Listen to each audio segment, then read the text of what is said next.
We live, Betsy? You guys are live and the mic's on. All righty. Hey, citizens of Mountain Home. Mike Luwan and myself, Mayor Sykes, Mike Luwan, the fiber administrative assistant.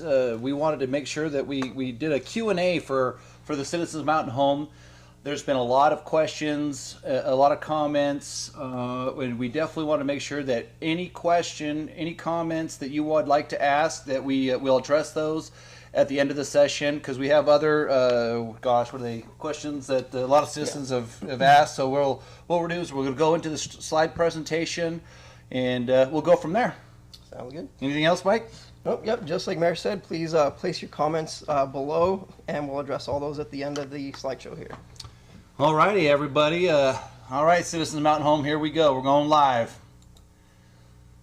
So the biggest thing is where did all this start? I would say about 2.5 years ago, 3 years ago, I went down to Ammon, Idaho, and I went and saw what they were able to do with their city. My biggest thing is what I wanted to do was make sure that our water system, our SCADA system, we had upgraded monitoring to the SCADA system.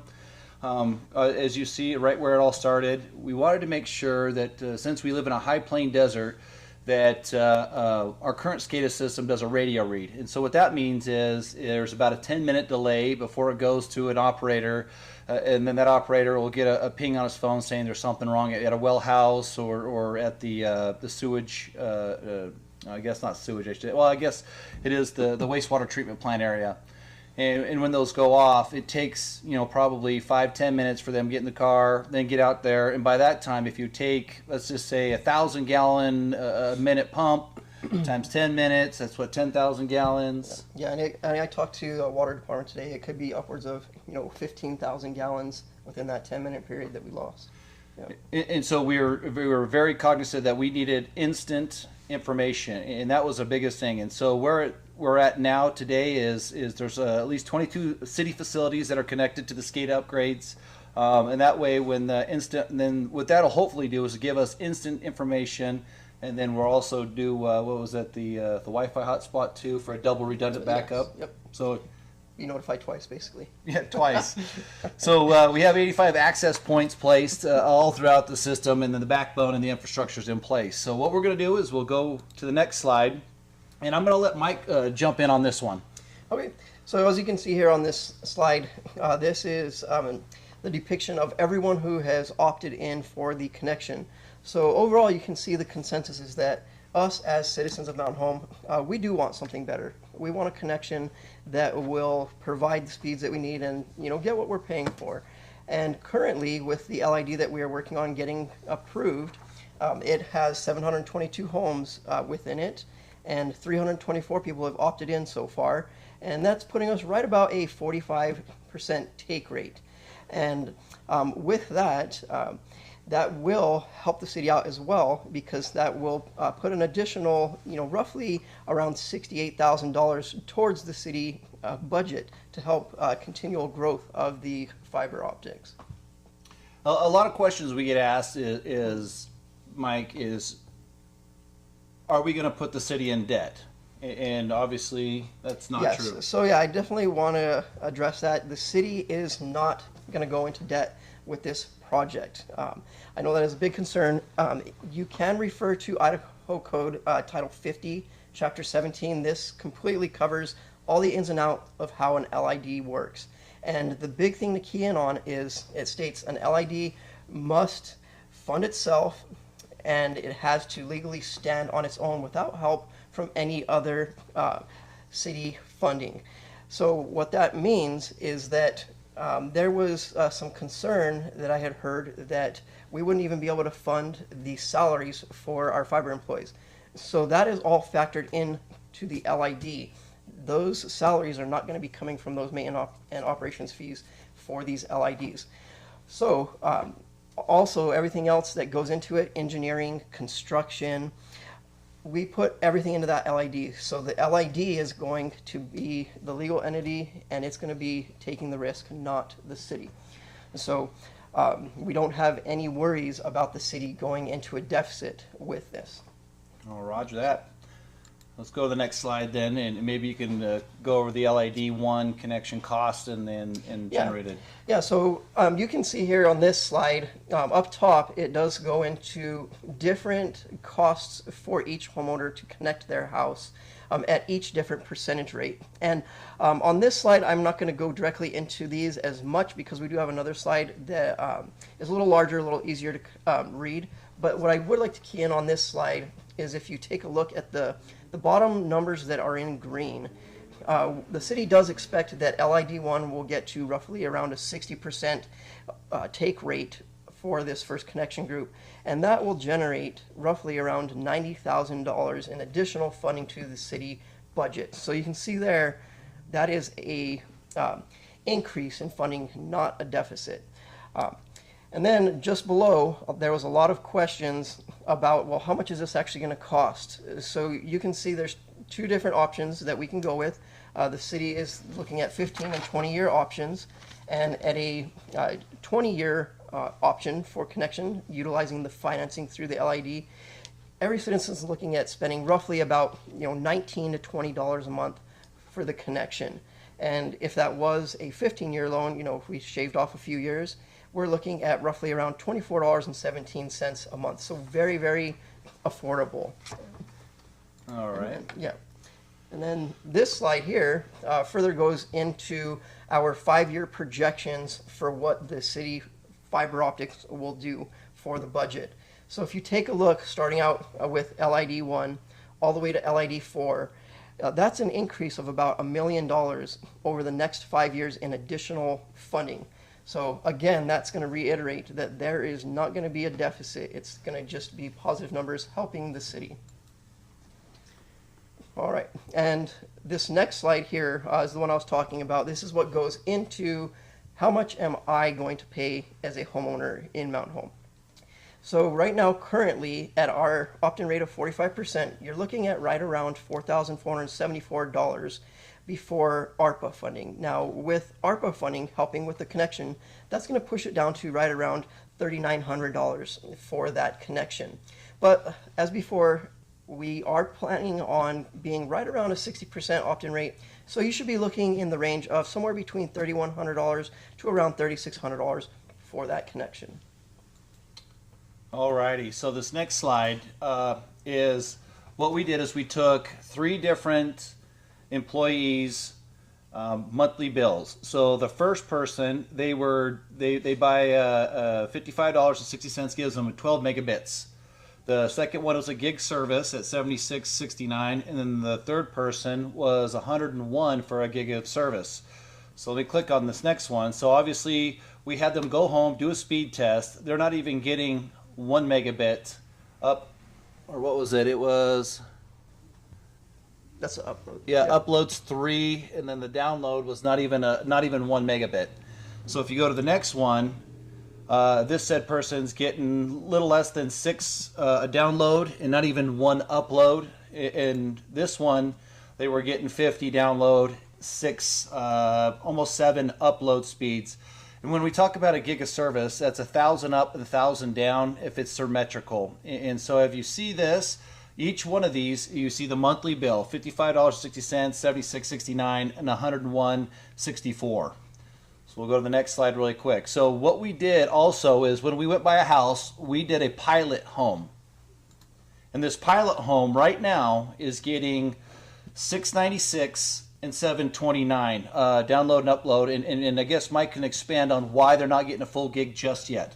Yeah, so as you can see, these speeds are already phenomenal, but they are going to get higher. You should expect to have speeds in the upper 900s, 980, 990, if not a full gig. But the reasoning they're not currently at that, our main connection is awaiting one piece of hardware to upgrade a 1 gig connection to a 10 gig connection. So there's only one small piece that is 1 gig. So once that is upgraded to the full 10 gig, those speeds will jump up to right around that 1 gig speed, symmetrical. And the neat thing, like as Mike just alluded to, it's symmetrical. It's not 900 or it's not 690 download and 10 upload. It's actually, if you look at the upload speeds, it's faster than the download speeds, which would be nice. Yeah, and if I can elaborate on that Yep. Real quick.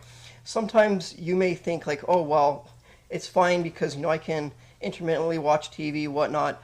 But when you're trying to, upload pictures, send pictures to your family, or a short video clip, with the upload speeds that I know personally I currently get, I cannot do that. I've had to personally go to the city parks to utilize the city Wi-Fi to be able to actually upload my videos or send stuff to family. So it's huge when you do have that symmetrical connection, because you'll get the full capabilities of what you should be getting. All right, we'll run to the cost breakdown from those 12 megabits. So if you look here, you look at the local internet provider doing the 12 megabits at 5660. Average cost a year is about 67 and change. So if you amortize that over the 15 years, so let's say you take your hookup fee over the next 15 years, and what was it, like $24 is what we're talking about. So over the next 15 years, local internet provider one would pay $10,008. So if you go to number two, then over the next 15, they would have paid $13,840.20. And then obviously the last one, over the next 15 years, they would have paid $18,295.20. So if you go down here at these bottom two, if you look at it, your monthly O&M, which is $17.50, your estimated 1 gig service of $10, your connection cost of $24.17, and that's over a 15-year. Look at your estimated cost, $51.67, average cost a year, $620.04.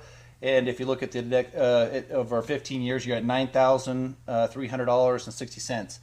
If you go over to the other one, if you pay your upfront fee, your $3,500 or $3,600 all up front, your average cost over the 15 years is $8,450. And the neat thing too is everyone has to remember, you own your connection. You own your fiber line to your home. You own the backbone, just like your water and your wastewater utility. The citizens own all that infrastructure in the ground. You elect the council and the mayor to manage all that, but somebody paid it, which is the citizens. They paid all those hookup fees. They paid all those connection fees. The cool thing about this one is, in the beginning, the builder just paid the upfront cost at the building permit process. Where this one, we're allowing you to amortize it over 15 years if you don't want to pay that hookup fee. So let's go over to the cost of the 15 years. Where are we at here? Well, do you want to go with the cost savings? Cost savings, yep. Yeah, so this one here, it's going to be comparing what you're currently paying, like how much money you're going to be saving. So if you look at the 12 megabit per second plan, you're going to be saving, if you paid for the connection under financing, you're going to be saving roughly about $700 over that 15-year period. Now, if the connection was paid up front, you're looking about, a savings of $1,500.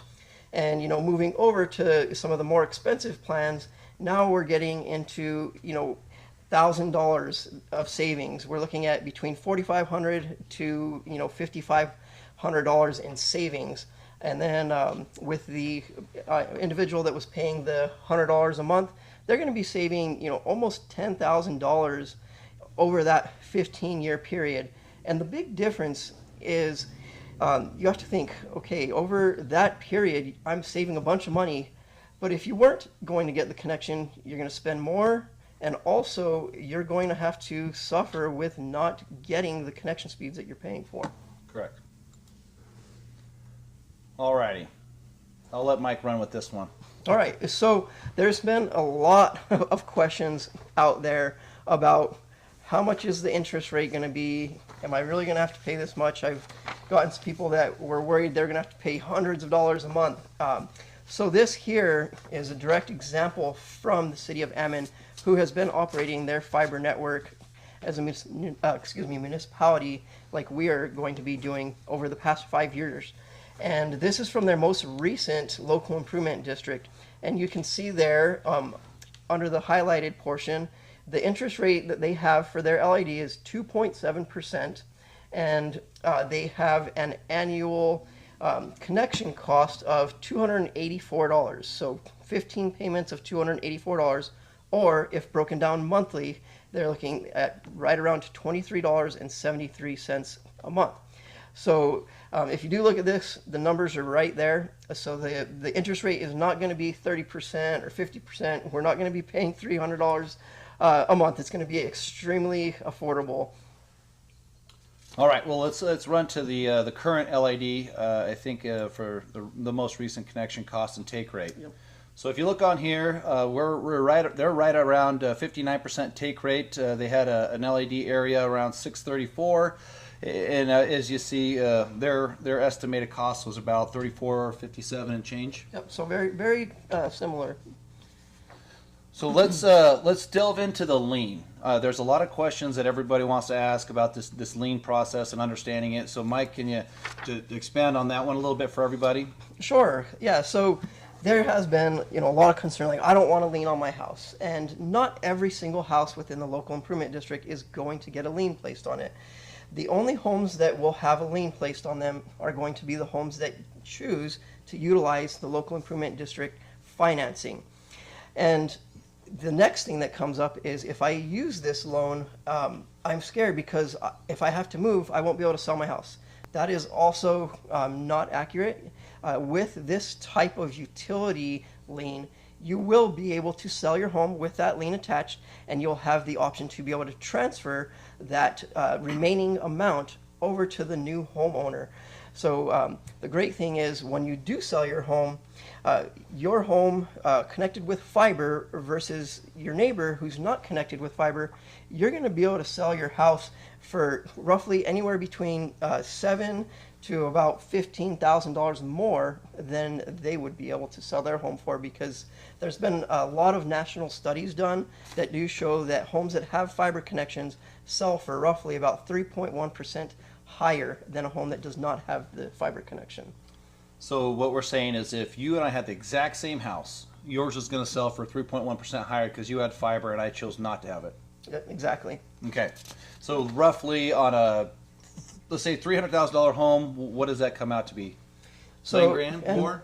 Yeah, so 300,000, yeah, you're looking about between 10 grand, and then, $450,000 home, you're looking somewhere around 15,000.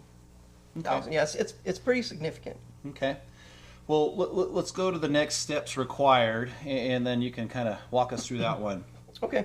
So yeah, we're right on the edge of getting LID1 up and running, getting your homes connected. The next step to making that happen is in an upcoming council meeting, we need to submit to council to approve a public hearing so that the council can have you all come in as citizens to tell them, yes, I want this connection, or these are things that I'm concerned about. So that's the first step, is getting them to approve, being able to hear what you as citizens want. And then after they approve the public hearing, we will send out notifications to everybody that is within the first local improvement district, informing you the date and time of when that meeting will be, so you can come in and let them know your thoughts. So once that happens, then the council members will reconvene under a council meeting, and they will make a decision to vote whether to move forward with the LID or to not. And once they make the decision to move forward with the LID, then at that point, the city will be able to establish the LID. The LID will be able to source the funding and get the loans for the LID that you all will be able to utilize for the connection. We'll be ordering all of our supplies to get your homes connected, finalizing all the engineering designs, and getting any contractors set up that we may need to utilize for this. And once that's all done, we're going to get out there and start getting your homes connected.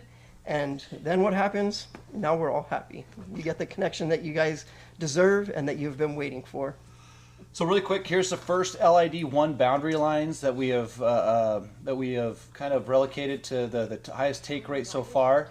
So right now, this is the first 4 areas of the LID that has the highest take rate so far. And then we're going to jump into some questions that we have a lot of citizens, and so we're going to jump into them. And it says these are some of the ones that the citizens have asked us, and it says, what else needs to happen before I can connect my home? Yeah, so basically, kind of what I just talked about a little bit. The next stages are getting the approvals for public hearing, submitting to council for the approval to start the LID once they have heard you all. And from there, it's just getting all the supplies and getting the connections out to you guys. Here's another one from the citizens. I am used to paying for speeds I'm not getting. Is this going to be the same with the mountain home fiber? So this is definitely not going to be the same. The mountain home fiber versus a traditional commercial provider are extremely different. For one, with the mountain home fiber, you're getting your own private connection. No one else is operating off of that, and it's a fiber connection, so you're not going to have any interruptions. Traditionally, they'll take one line and connect roughly, upwards of 35 homes to that one line. So you're not going to be running into those same issues, and everything's protected underground. It's not, on power poles susceptible to the elements. So it's going to be a very safe, secure, and reliable system. All right, Mike. Is there anything I can do as a homeowner to help make my connection cost less? Most definitely, and this is going to be huge.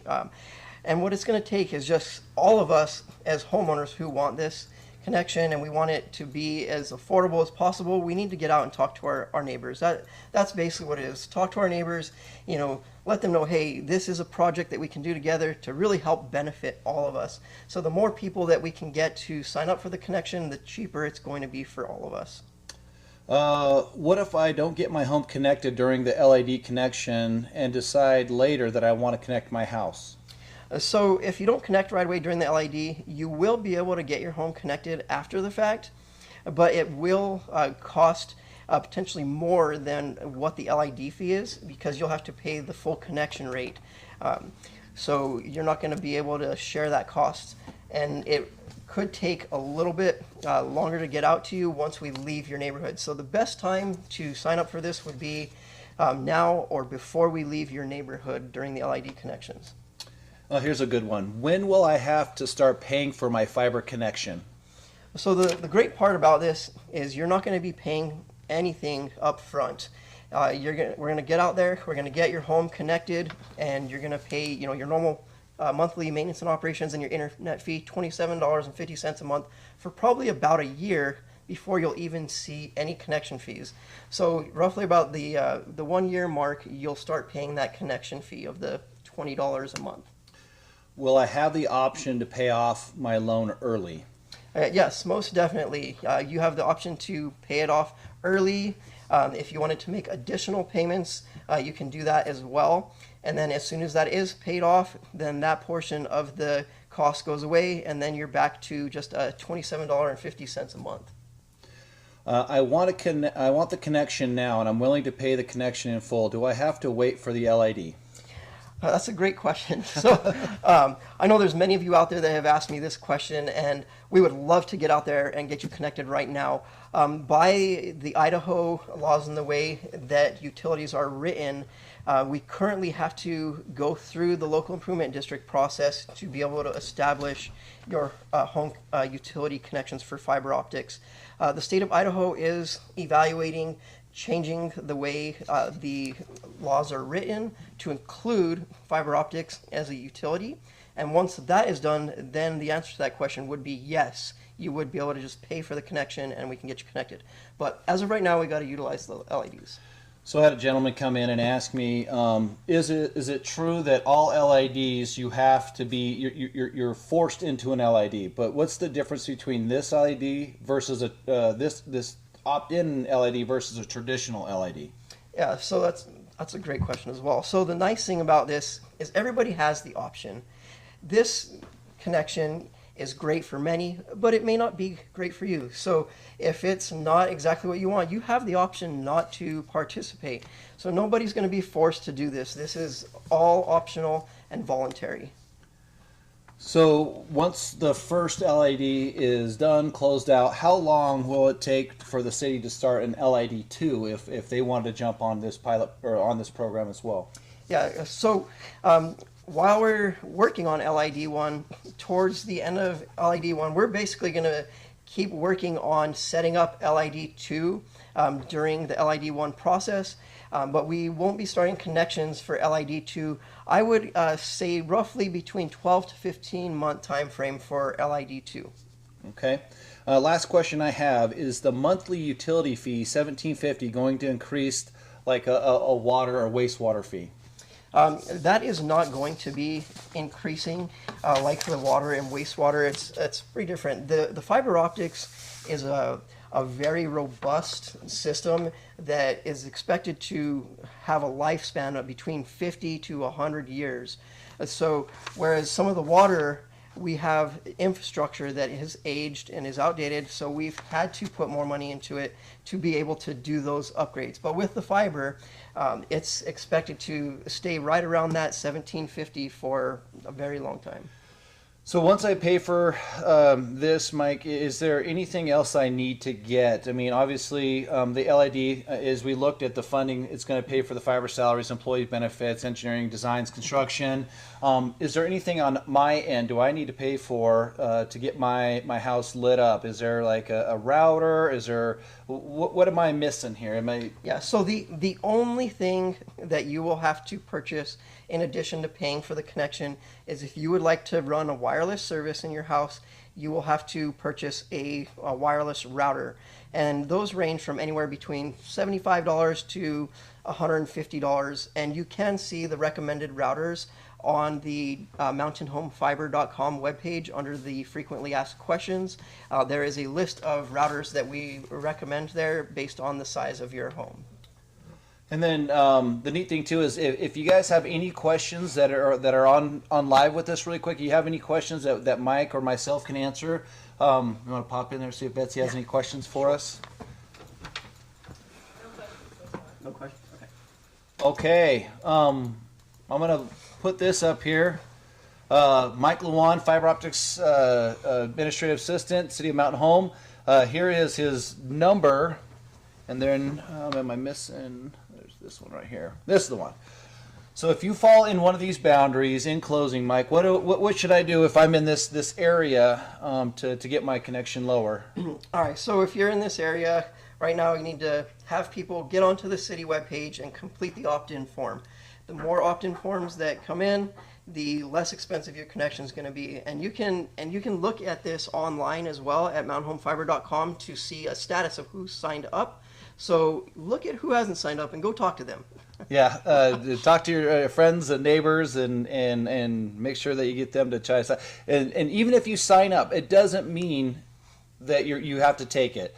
You can opt in, opt out whenever if you don't want to take it, but you know it's right. Yeah, exactly. So if you military, you get PCS orders or whatever reason, if you decide you don't want that connection, let us know. We'll remove you from the opt-in list. You just have to let us know prior to us starting the connection to your home. Correct. Okay. Any other questions from the citizens of Mountain Home? No questions on the live. Okay. Mike, got anything in closing? No, I do want to just thank all of you as citizens for helping with this. I know there's so many of you out there that are very adamant about this connection and wanting this connection. So we do appreciate all of your support, your patience, and willingness to help the city to get something better. Yes. My biggest push, honestly, was to make sure that Mountain Home stays, what's the word I'm looking, competitive in the global market, in the world market. To be able to offer different avenues to the employment realm and definitely diversify the economy a little bit. I think that this broadband, plan with the citizens is something that it's beneficial to all. Not only will it increase your home's value, not only will it get a Mountain Home into the 21st century, keep us there, make us one of the bright shining stars of the state of Idaho, which I know we already are, but you know what I'm talking about. But here in closing, anything else? No, I think it's good. We're just ready to get things moving forward. Alrighty, everybody. Thank you so much for tuning in. Hopefully it wasn't too long. It was about 35 minutes-ish. Yep. Or actually it says 41 minutes. So thank you for being online with us, and we welcome any questions, comments, and definitely get a hold of Mike and or myself or the rest of the fiber team. Much appreciated, and have a great night.